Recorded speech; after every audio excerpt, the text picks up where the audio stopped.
The source that I decided to do was called "The Pope Throws Down the Gauntlet." Boniface the Eighth, and his writing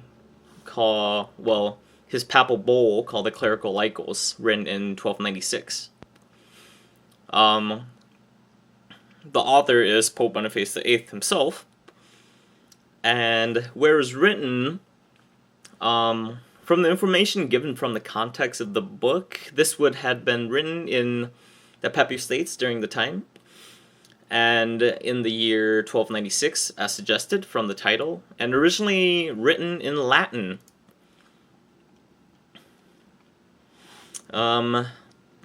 Talking about how it survived, considering the context in which it was written in. The survival of this piece may have been due to the archiving of the time, in which literature written by the church were kept with them in their own respective domain, especially in terms of canon laws, or what the church claimed as canon law during the time. They were all compiled in their own respective domain, which is in the Papal State. The source of this text, though, came from the original source of European history, Volume 3, titled The Pre-Information Period, and it is included, and in it is included the Clericis Laicos, which was written by the Pope, as mentioned earlier, and it underlined the significance of clerical tax revenue. So what was the historical context in which it was written? Well, this piece in particular was a statement issued by the Pope to not tax the clergy without prior consent from the Pope himself. The Papal Bull, or basically the Laicos, was targeting in particular France and England, who were basically at each other's throat at the time. The charter stating that prior authorization had always been required, and the clergy had not been taxed for purely secular and dynastic warfare. Therefore, taxing laymen for purely secular purpose had to first be justified by the Pope.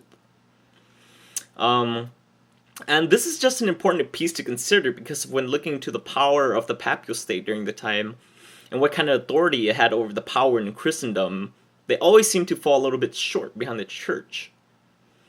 Outside of France and England, there is no secular authority strong enough to resist these papal decree, and the bulls were usually accepted. However, with the case for France and England, they did have a sort of retaliation, and the bull was criticized for its tone in which they were, which talks about, like, what are really the boundaries for the Pope? Like, what is the extent of his powers? Because if, according to the Laicos, even rulers had no authorities over the clergy, Pope Boniface the Eighth even threatened excommunication if his Laicos was ignored or his papal bull was ignored. However,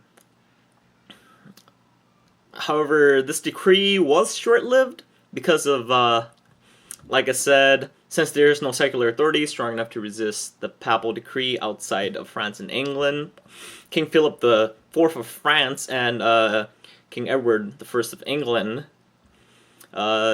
did respond to the bull critically, with France cutting its revenue, not allowing its gold and silver to leave France. So it was cutting its revenue to the Papal State, which was a pretty huge blow, and England declaring the clergy outlaws, declaring the clergy outlaws.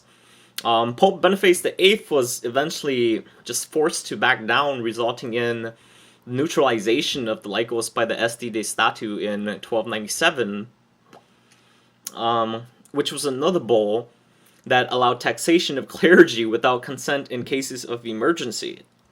However, the Laicos was not really completely revoked until the death of Boniface VIII himself, and Pope Benedict XI took over. And yeah,